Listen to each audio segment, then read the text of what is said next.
सोच समझ कर बोलिए, शब्दों के घाव कभी भरते नहीं हैं। इसलिए हमेशा जब भी बोलें अच्छा बोलें, सोच समझ कर बोलें।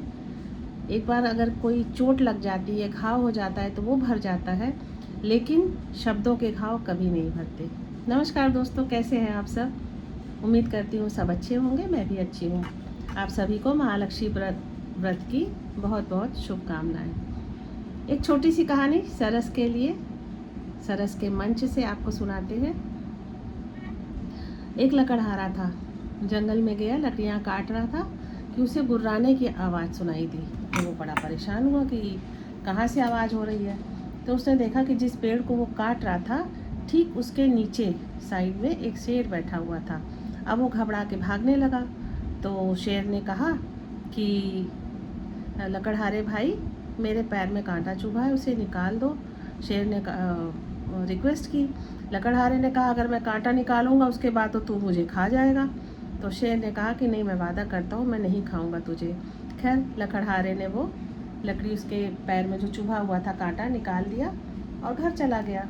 अब शेर की और लकड़हारे की दोस्ती हो गई, है ना कहानी मज़ेदार। तो अब जब शेर से बच के वो घर लौटा लकड़हारा, तो उसने एक पार्टी रखी। पार्टी में उस शेर को भी बुलाया, है ना।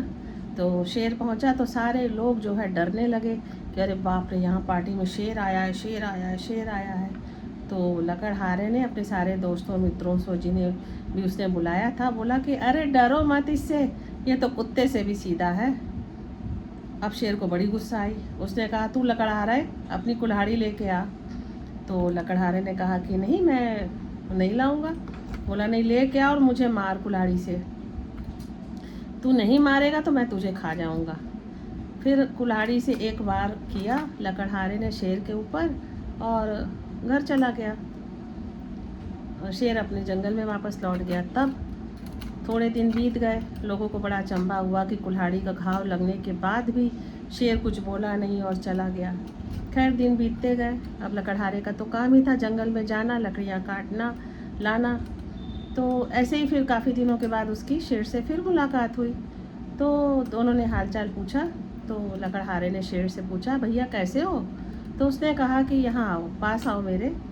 लकड़हारा उसके पास गया तो बोला, देख, तूने जो कुल्हाड़ी से वार किया था मेरे पीठ पर, वो भर गया है, पूरी तरह से अच्छा हो गया है, तू देख ले। लेकिन जो तूने मुझे शब्दों के घाव दिए थे, मुझे मेरी तुलना कुत्ते से की थी, वो अभी तक नहीं भरा है। बहुत दुखी हूँ, और अगर तू मेरा दोस्त ना होता ना तो मैं तुझे खा जाता। इसलिए कभी भी बोलें, बहुत सोच समझ के बोलें। पता नहीं आपके कौन से शब्द किसी को गहरी चोट पहुंचा जाए, है ना। इसलिए अच्छा बोलें, सबके मन को अच्छा लगे ऐसा बोलें। कभी मन दुखी है तो बोलें ही नहीं, शांत रहें। कुछ दिन बाद जब आपका गुस्सा ठंडा हो या कोई बात जो आपके मन को चुभ रही है वो दूर हो जाए, तब बोलें, है ना। इसलिए कहानी यही समाप्त करते हैं, शेर और लकड़हारे की, शब्दों का घाव। ये कहानी आपको कैसे लगी कमेंट करके ज़रूर बताइए और सरस के साथ जुड़े रहिए। नमस्कार, बाय बाय।